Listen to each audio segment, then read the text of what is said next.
សួស្តីបងប្អូនទាំងអស់គ្នាថ្ងៃនេះខ្ញុំមានវីដេអូមួយចង់បង្ហាញពីរបៀបមើលម៉ាស៊ីនរថយន្ត Toyota Prius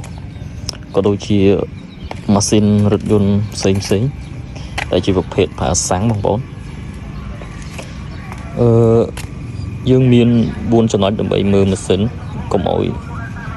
យើងទិញចំម៉ាស៊ីនដែលធ្លាក់ហើយម៉ាស៊ីនដែលអត់គុណភាពប្រើប្រាស់បានយូរបងប្អូននឹងហើយបងប្អូនចំណុចទី1យើងមើលទៅលើ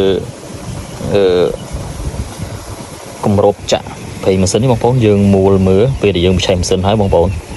យើងមូលមើលវាថាវាមានផ្សែងបាញ់ឡើងមកផ្សែងពណ៌សបងប្អូនបើសិនជាអត់មានទេអាហ្នឹងវាល្អបងប្អូនជាមួយនឹងមើលអាហ្នឹងណាគឺយើងមើលនឹងដកម៉ាកែនេះបងប្អូនយើងមើលទៅវាមានផ្សែងវាហុយមកអត់អាហ្នឹងបើសិនជាមានផ្សែងហុយមក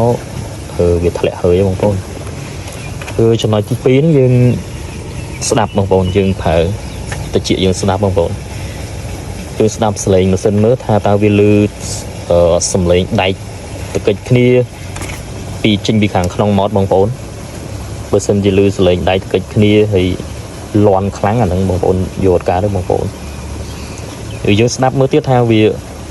ឆេះទៅហាប់ស្ងាត់វាអត់មានញ័រអត់មានញាក់ទេបងប្អូនយើងស្ដាប់មើលរកតិចយើង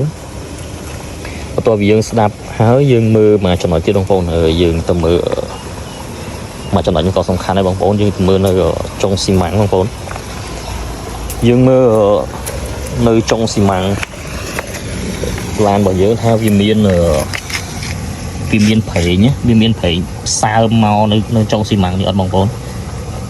យើងស្ទាបវាមើលយើងយកដៃបៀបើសិនជាវាមានជាប់ប្រេងសើមមកអាហ្នឹងក៏អត់ល្អទេបងប្អូនវាធ្លាក់ហើយដោយសារតែវាអស់កវ៉ាត់វាបាច់ប្រេងមកវាសើមវាជាទៅស៊ីប្រេងវាហុយបងប្អូនពេលយើងជិះយើងអត់ឃើញបងប្អូនយើងអត់ចាប់អារម្មណ៍ទេប៉ុន្តែគេជីវិក្រូចគេអាចឃើញពេលដែលយើងជន់ខ្លាំងទៀតទៅបងប្អូនចំណុចមួយទៀតបងប្អូនយើងត្រូវរត់សាកបងប្អូនយើងត្រូវរត់សាកផ្ទាល់យើងជន់មើលទៅពីសំឡេងម៉ាស៊ីនជន់ស្ដាប់សំឡេងម៉ាស៊ីនសន្ទុះវាស្ពឹកវាស្ទក់ឬអត់ឬក៏វាយ៉ងឬអត់បងប្អូនជន់មើលទៅវាឆេះទៅជន់ឲ្យថេទៅតើវារត់ស្មើឬក៏វាឆេះកញ្ឆក់ឬអត់បងប្អូនសាកមើលទៅបន្ទាប់មកយើងមើលទៅលើរងបងប្អូនយើងមើលរងចុងក្រោយយើងមើលទៅថាវាមានសើមវាមានលិចវាមានជ្រាបអីអត់យើងឡើងពងមើលបាតខោវាបងប្អូនមើលម៉ាស៊ីនហ្នឹងយើងមើលទៅវាមានលិចមានជ្រាបកន្លែងណាអីហ្នឹងយើងកុំយកបងប្អូនចំពោះរងមួយទៀតបងប្អូនយើងរបៀបមើលរងស៊ីនបងប្អូននេះរងស៊ីនរបស់វាគឺជារងដៃបងប្អូនមិនមែនជារងกระดาษទេបងប្អូនអញ្ចឹងបើសិនជាមើលទៅឃើញរងនេះជារងกระดาษអាហ្នឹង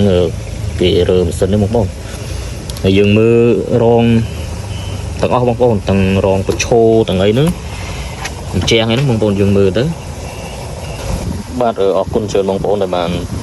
ចូលមកទស្សនាវីដេអូរបស់ខ្ញុំបាទបងប្អូនសូមជួយចុច Subscribe ម្នាក់មួយផងបងប្អូនខ្ញុំនឹងធ្វើវីដេអូតាក់ទងជាមួយនឹងរថយន្តព្រុសនេះទៀតចំណេះដឹងផ្សេងដែលខ្ញុំដឹងនឹងបទពិសោធន៍ដែលខ្ញុំឆ្លងកាត់បងប្អូនសូមអរគុណសូមជម្រាបលា